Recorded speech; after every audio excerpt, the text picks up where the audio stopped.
Здравейте, казвам се Мария Михова и съм семейен консултант и експерт по забременяване. Изминах известен път по отношение на мъжете и точно това исках да ви разкажа в днешната история, че преди време смятах, че някакси мъжете ми пречат, че те ми създават проблеми, че те са ми виновни в живота за различни неща, а всъщност се оказа, че те по-скоро ми помагат да видя себе си, да видя истинското си аз, все едно се оглеждам в огледало и виждам това, което иначе не мога да видя, така че всъщност стигнах до извода, че това е като пътеводна светлина. Взаимоотношенията с мъжете са като нашата пътеводна светлина, която ни показва къде имаме какво да подобрим и как можем да се научим да бъдем в по-добрата своя версия.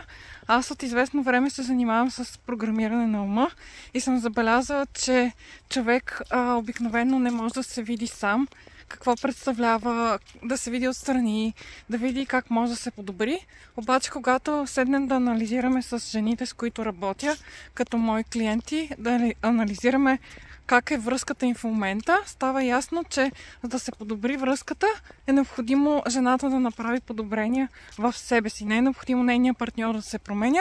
Необходимо е по-скоро тя да се види с нови очи и по нов начин. И фактически винаги това носи някаква промяна, която идва отвътре. Тя е промяна в начина на мислене, в поведението и фактически това е програмирането на ума. Всъщност това е препрограмиране, защото ние като малки сме били програмирани по определен начин, а сега на сесии с мен клиентите се учат как да се препрограмират, т.е. аз им показвам как мога да ги препрограмирам и след това те продължават сами. Ако ви е интересно да видите как можете да се препрограмирате в посоката, в която ви харесва, заповядайте на лична консултация с мен, индивидуална.